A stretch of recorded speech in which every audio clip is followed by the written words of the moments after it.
चुका माझ्याकडूनही झाल्या आणि त्या मी मान्यही केल्या. कारण चुका करणं म्हणजे कमीपणा नाही तर परिपक्वता असते.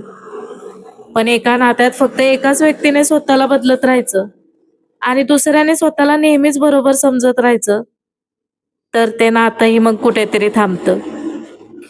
म्हणून मग समोरच्याला बदलण्याचा कायमचा हट्ट सोडला आणि स्वतःचा मार्ग निवडला. काही जण आपली चूक कधीच मान्य करत नाहीत, या गोष्टीचं मला अजूनही नवल वाटत राहतं. त्यामुळे कधी कधी एकट्याने चालण्याचा निर्णय हा रागातूनच नाही, तर स्वतःचा आत्मसन्मान जपण्यासाठीही घेतलेला निर्णय असतो. माझ्या मते स्वतःच्या चुका स्वीकारण्याची आणि त्यातून शिकण्याची तयारी ही असावीच लागते. स्वाभिमानी माणसांना एकट्यानं चालणं मान्य असतं, पण स्वतःचा आत्मसन्मान गमावून कोणासोबत चालणं ते कदापि मान्य नसतं.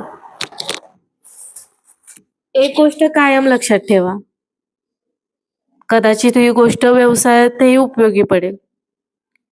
चुका ह्या प्रत्येकाकडून होतात, पण त्या चुका मान्य करून स्वतःला बदलणारेच आयुष्यात खूप पुढे निघून जातात.